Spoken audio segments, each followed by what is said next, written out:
Bonjour les amis, bienvenue sur cette nouvelle vidéo. J'espère que vous allez bien. Moi, je me porte super bien. Bientôt, la procédure du visa commence et vous n'arrêtez pas de me poser des questions sur les justificatifs de ressources. Donc, dans cette vidéo, je vais juste répondre à deux, trois questions que vous n'arrêtez pas de me proposer tout le temps sur le garant. Donc, pour justifier de vos ressources pour la demande de visa, déjà, il faut savoir que l'ambassade exige de justifier de minimum 615 euros par mois pendant la durée de votre séjour en France. Non, pendant un an. Donc, ce qui correspond à 7 380 euros. Donc, vous avez plusieurs possibilités de justifier vos ressources. Donc, soit vous faites un compte bloqué, donc AVI compte bloqué, soit vous faites, comment dire, une prise en charge. Donc, j'ai déjà fait une vidéo sur ça, donc la différente AVI, prise en charge et tout. N'hésitez pas à aller regarder la vidéo là. Voilà. Donc, dans cette vidéo, je vais juste répondre à deux, trois questions sur le garant. Si vous choisissez de faire l'attestation, voilà, l'attestation de prise en charge.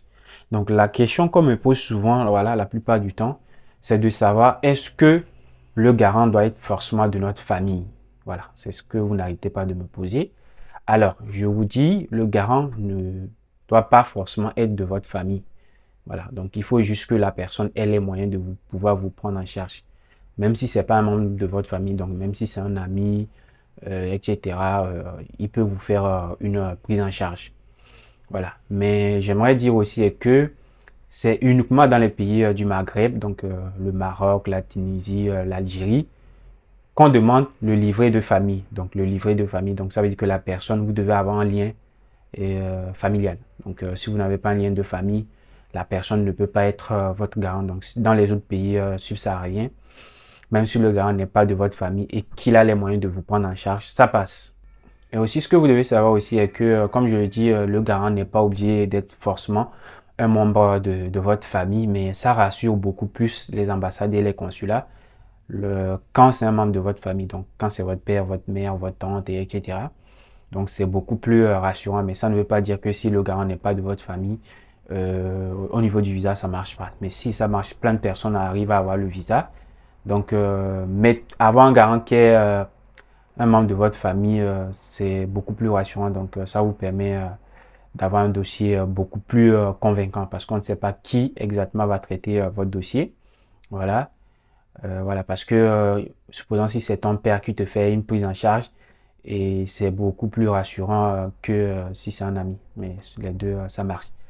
Maintenant, la deuxième question qu'on me pose souvent, c'est de savoir est-ce que faut-il forcément que le garant soit en France? Alors là aussi, je vais dire non. Le garant n'est pas obligé d'être en France. Voilà, le garant peut être, je sais pas, aux États-Unis, en Europe, en Asie, mais pas en Afrique. En Afrique, on refuse que si le garant est en Afrique, on refuse qu'il fasse une prise en charge. Il doit faire AVI, attestation de virement irrévocable. Donc, l'attestation de prise en charge, c'est uniquement pour les personnes qui sont en Europe, en Amérique ou en Asie. Voilà. Et dans certains pays, eux, voilà, c'est spécifique à ces pays, ils précisent que le garant doit être forcément, et comment dire, en France ou dans le pays d'origine. Donc la personne qui va vous faire une prise en charge doit être en France ou dans votre pays d'origine. Donc dans le pays d'origine, je parle de l'AVI. Voilà. Donc à vous de voir dans les documents à fournir pour le visa de votre pays, qu'est-ce qu'ils disent par rapport à ça. Voilà.